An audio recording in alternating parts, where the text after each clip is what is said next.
The critical injuries, sustained by both starting offensive tackles, severely undermine the Cleveland Browns' ability to protect their quarterbacks and execute a functional offense, thus placing the outcome of Week 12 in extreme jeopardy.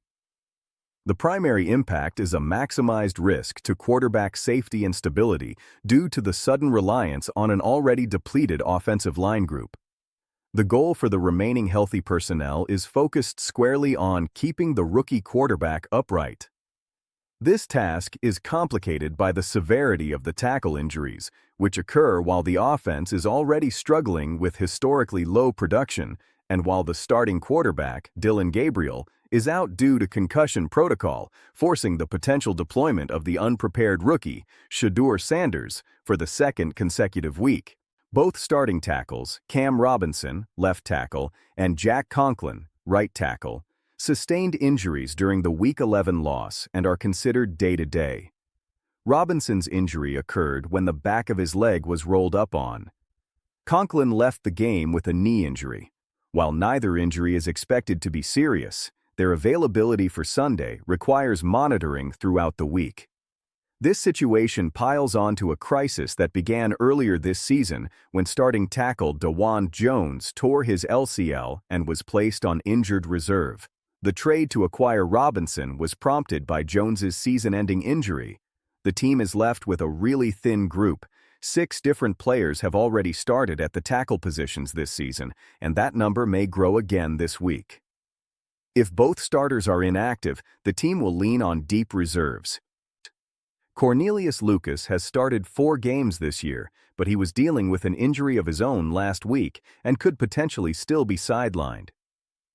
KT Leviston has started 2 games and appeared in 9, including taking over when Conklin exited the Baltimore game.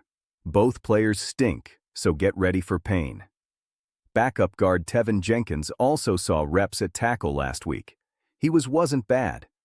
The lack of consistent protection from a cohesive unit increases the probability of pressure, sacks, and turnovers, which are deadly for inexperienced quarterbacks like Shedeur Sanders, making his first NFL start. The Browns' hopes for a successful Week 12 outcome hinge entirely on the ability of the replacements to execute a somewhat halfway decent showing.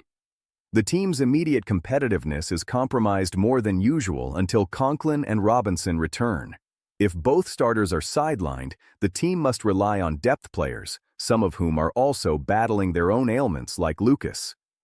Given the acute vulnerability at tackle, the offense will likely be forced to prioritize extremely quick passing concepts, max protection schemes, and limited downfield throwing, as if we have seen that anyway, further restricting an offense that already struggled severely in Week 11. Only 180 total net yards, and an abysmal 0.458 average EPA per play.